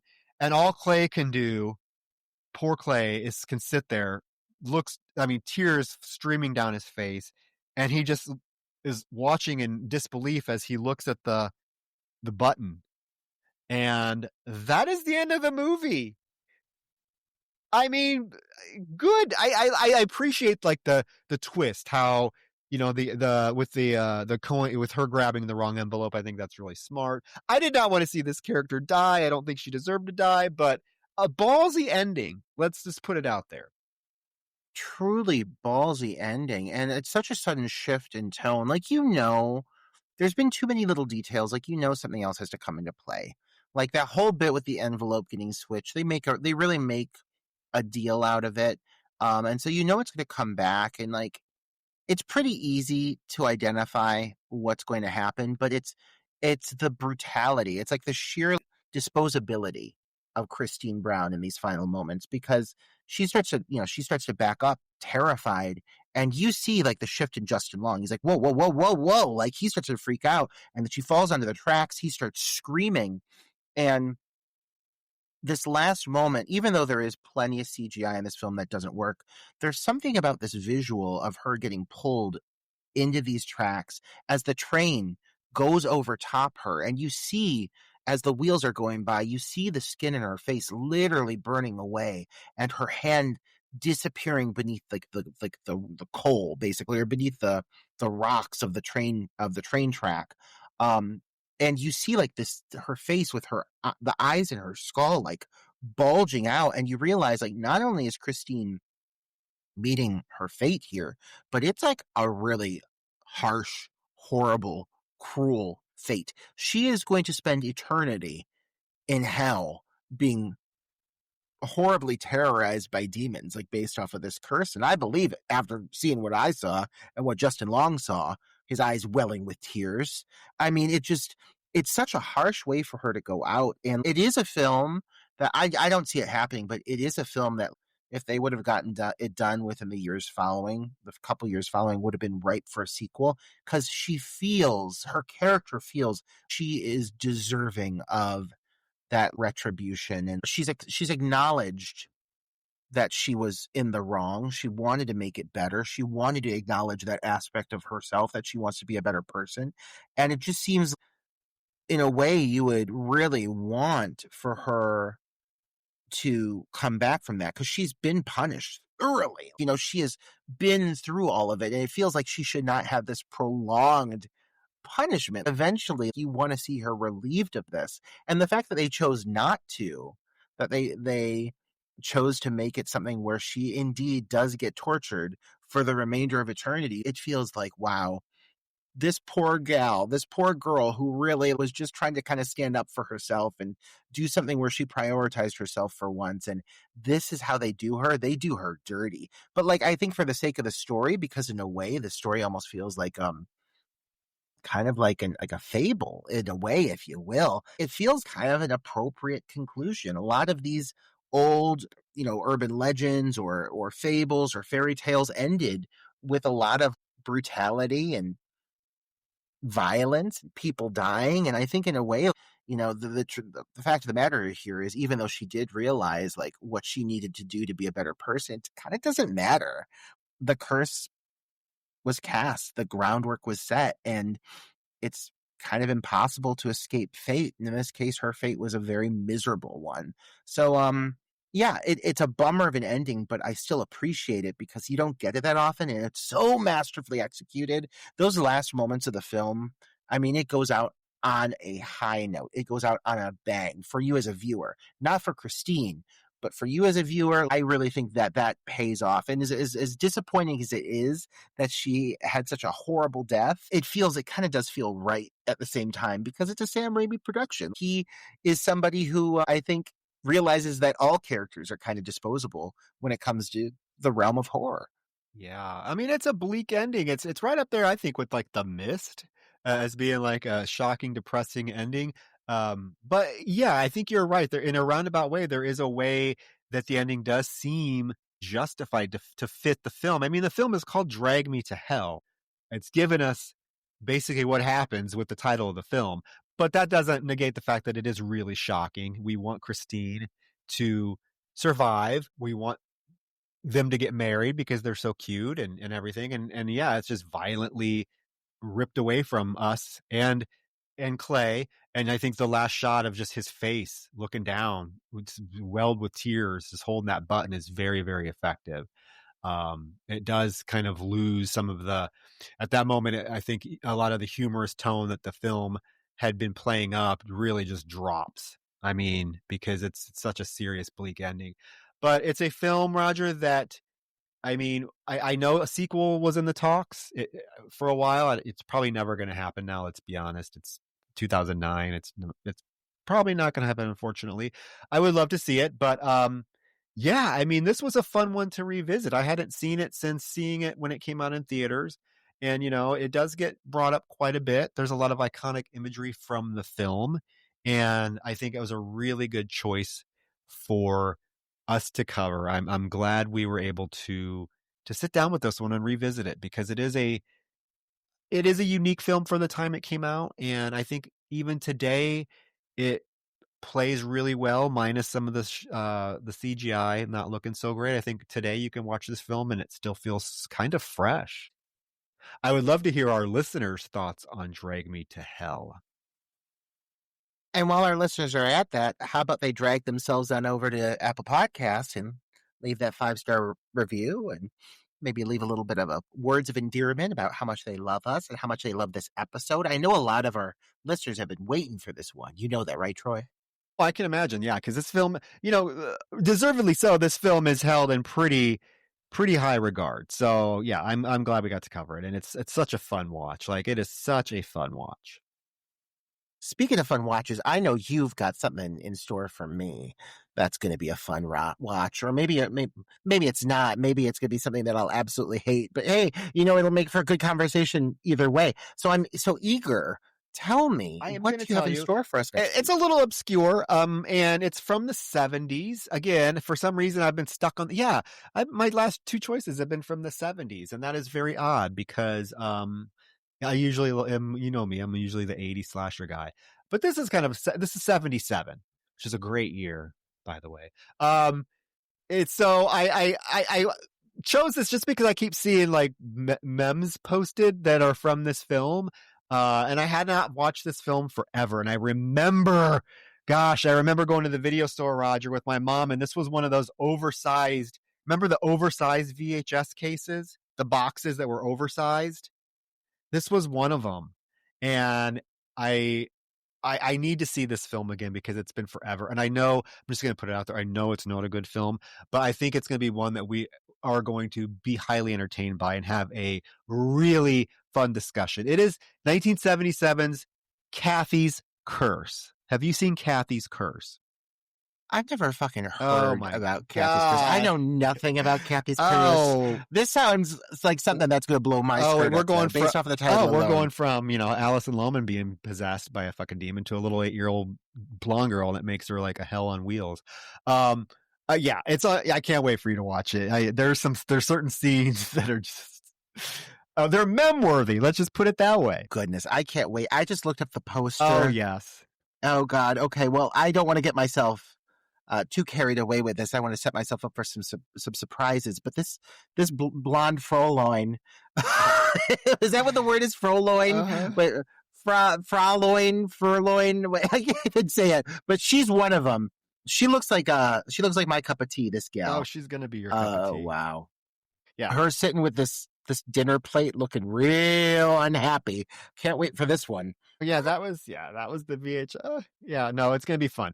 So yes, Kathy's Curse next week. I cannot fucking wait. So, guys, let us know your thoughts on Drag Me to Hell. Let us know if you're excited about Kathy's Curse. Check out the Scream Queens panel on our Patreon and Apple Podcasts. Give us a 5-star rating. We're not asking for much. We just asked for 4 things. Come on. No, and that Scream Queen panel, I just want to say that's a rare gem. You're only going to get something that from us once in a blue moon. And I know last month we weren't able to get an episode out too quickly because we were waiting on this one, but I think it was well worth the price of your monthly Patreon submission fee, because let me tell you, it is quite a panel. It's a really good panel. If you're not already subscribing, do it for this one alone, because these are some icons. It is. It's fun. I would, subscribe just to watch it. Again, it's like $2. Come on. It's cheap. Come on. It's like $2 a month, $5 a month. I think there's 2 levels. And if the second you subscribe, you're getting access to everything. So you can literally binge it. And if you decide, you know what, I don't really want this, cancel it. You know what? We don't want you to, because we still put out content, but I think the Scream Queen panel is fun, and something real fun and sweet happens at the end of it with Dee Wallace. So that's fun to see too. But, yeah, guys, with that, as always, we thank you for the support. Let us know your thoughts on any of our recent episodes. Follow us on socials. We're on Instagram. We have a Facebook group, and we will be back next year. No, not next year. We will be back next week with Kathy's Curse. Now I am off for a fun-filled birthday weekend, so good night. Oh my God, yes. Happy birthday, Troy. Yes. Happy 50th. Oh, it's close. It's getting close. No, happy birthday, everyone. Leave Troy a birthday gift. Make it a 5-star review. Yes, good night. that's all I want for my birthday is a couple 5-star reviews. Perfect. And a forearm down the throat. All the way. What would it be? It would be elbows deep. Oh, all right. Talking about $2 contributions. That's all it takes for elbow deep with Troy Escamilla. Oh, all right, guys. Good night.